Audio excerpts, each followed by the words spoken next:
G20 के लिए 4 दिन की छुट्टी है, तो G20 के बारे में मालूम है आपको क्या? यहाँ पे अभी 6 बजे शाम को पुलिस वाले आए थे जो बोले यहाँ से हटाओ, 12 बजे साफ कर दो, यहाँ से फोटो खींचेंगे हम।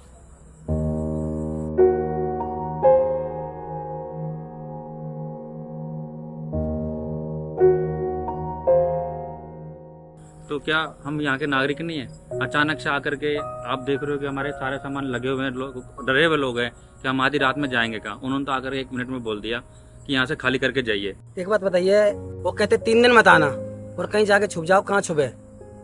अब छुप ही जाए तो फिर खाना कहाँ खाएंगे? बस G20 के नाम से इनको निकाल दिया जाए या गोली मार दे। पाकिस्तान से आए हुए हैं बस, और कोई मिसाल नहीं है। शाम को आके 6 बजे बोलते हैं कि इनको हटा दिया जाए। अब तुम बताओ, मैं खान ले जाकर पटकू पूरा कबाड़ा में इसको मारू, खा मैं खरीदू, धक्का दे दो, मार दो और खा। कोई ठिकाना नहीं हमारा, कोई भी आता हमारी कोई सहायता नहीं करता है। G20 समिट इस बार हमारे देश में हो रही है। इसमें दुनिया के 19 बड़े देश और यूरोपीय यूनियन के देश शामिल होंगे। साल 1999 में G20 को बनाया गया था ताकि इन देशों के नेता लोग एक दूसरे की इकोनॉमी को बेहतर बनाने में मदद कर सकें, सुझाव दे सकें। इस बार ये समिट इंडिया में हो रही है। इसमें एजेंडा है ग्रीन डेवलपमेंट का, क्लाइमेट फाइनेंस का, कि कैसे एनवायरनमेंट को नुकसान पहुंचाए बिना हमारा देश तरक्की कर सकता है, लोग कमा खा सकें बिना पेड़ पौधों को नुकसान पहुंचाए। दुनिया में भले ही कितनी मारकाट मची हो, लेकिन देश के लोगों का पेट भरा रहे। लेकिन विडंबना देखिए, वो अंग्रेजी में कहते हैं ना कि आयरनी डाइज 1000 डेथ्स। जो गरीब किसान पूरी दिल्ली को हरी सब्जी खिलाते हैं, अमीरों को सैलेड खिलाते हैं, G20 के एजेंडे में शामिल ग्रीन डेवलपमेंट का बेस्ट एग्जाम्पल हैं। इनकी वजह से ही दिल्ली में यमुना नदी के आसपास हरियाली है, पेड़ पौधे हैं। इन्हीं किसानों को सरकार के लोग भगा रहे हैं, कह रहे हैं सुनो 2 दिन की बात है, बस कुछ भी करो, सामान बांध के तुम लोग नहीं दिखने चाहिए, ना तुम्हारे जानवर दिखने चाहिए। तुम रात को 12 बजे से पहले निकल जाओ यहाँ से। कैसे करूँ मैं, कहाँ लेके जाए सामान सबसे को भी? तो सुन ले मेरी बात, ये हाईलाइटेड मैटर है क्योंकि इसमें इंटरनेशनल लोग आ रहे हैं। मैं समझ रहा हूँ, लेकिन थोड़ा बहुत करना पड़ेगा देश के नाम पे। दिल्ली पुलिस जो मोदी जी के अंडर काम करती है, उसके अधिकारी किसानों को धमका रहे हैं, जबकि ये किसान पहले से ही परेशान हैं। अभी जब दिल्ली में बाढ़ आई थी तो इनके घर मकान सब डूब चुके थे और ये लोग सड़कों पर आ गए थे। फिर G20 के चलते इनको सड़कों से भगा दिया गया, ये कहकर कि छुप जाओ, कहीं जाकर दिखना मत। ये किसान और मजदूर जब फ्लाईओवर के नीचे नाले के बगल सांप, बिच्छू और मच्छरों के साथ रहने लगे तो पुलिस कह रही है ऊपर से तुम लोग अभी भी दिख रहे हो, यहाँ से भी भाग जाओ। जबकि इनकी गलती सिर्फ इतनी है कि ये लोग गरीब हैं, इनके पास वोटर ID है, आधार कार्ड है, ये वोट भी करते हैं, लेकिन सभी ने अपना सामान बांध लिया है, जाने कब पुलिस आ जाए और तोड़ फोड़ कर दे। इसलिए सभी लोगों ने तैयारी कर ली है और आज रात सभी लोग जागेंगे। G20 का आयोजन इस तरह से हो रहा है जिससे मोदी जी के घर का कोई प्राइवेट फंक्शन हो, जिसमें देश के गरीब और आम लोग शामिल ही नहीं हो सकते हैं। कई सड़कों पर बैरिकेडिंग की गई है, कई सड़कें बंद कर दी गई हैं।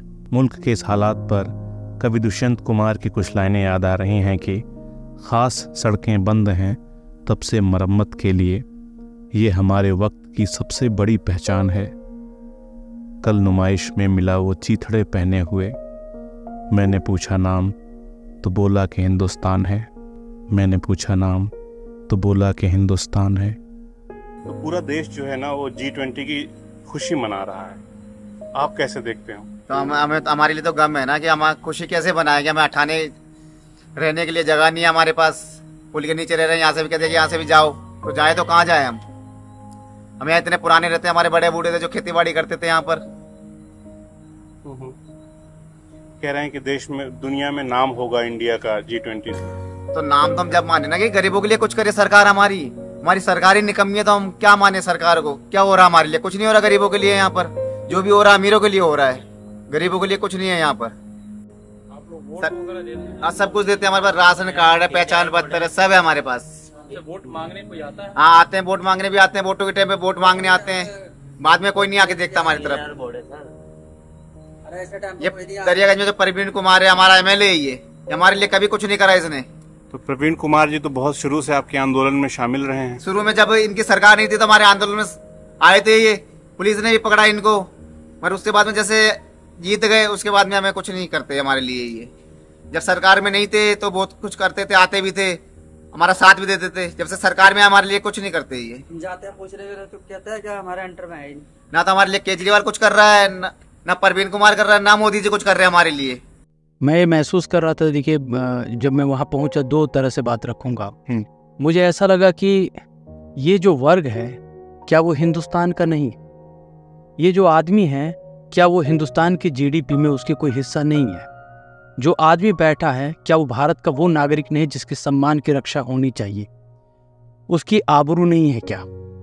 एक छोटा सा आदमी अगर किसी को कोई गाली दे देता है तो आए दिन देखते हैं कि बड़े बड़े नेता एक दूसरे पर डिफेमेशन का केस दायर कर देते हैं। उस आदमी को घर बार से बेदखल कर दिया जा रहा है, उसको कौन देखेगा। मैं वहाँ पहुँचा तो मैंने ये अपने जो दर्शक हैं उनको बताऊं कि वहाँ सिर्फ ऐसा मसला नहीं है कि लोगों को उठा के बाहर पटक दिया। वहाँ पे खड़े होने का मतलब है वहाँ पे बच्चे, उनके एजुकेशन का क्या है, पढ़ाई कैसे करेंगे। आप नारा देते हैं पढ़ेगा इंडिया, पढ़ेगा इंडिया, अरे खाक बढ़ेगा, कैसे बढ़ेगा। आप बात करते हैं कि आखिरी सफ में खड़े हुए आदमी के लिए मित्रों मेरे पास ये योजनाएं हैं, मैं पहुंचा रहा हूं। आखिरी सफ में खड़ा हुआ आदमी सड़क पे भी बैठने के लिए मुहाल है, वहां तक उसको नहीं बैठने दिया जा रहा है। जब मैं पहुंचा वहां पे जो बात जब आप ही कर रहे थे और मैं भी कुछ लोगों से की, तो उनका ये कहना था कि जी जनाब यहाँ पे लोग आए थे और कहे थे कि देखो G20 की बैठक चल रही है, तुम लोग कहीं छुप जाओ, फ्लाईओवर के नीचे छुप जाओ।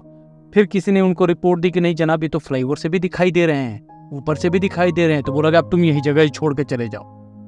मतलब किसी दिन आएंगे ये कहेंगे तुम गरीब हो, ये दुनिया ही छोड़ दो, गरीबी मिटाओ, उन्मूलन की बात है, गरीबी हटा देंगे ये लोग दुनिया से।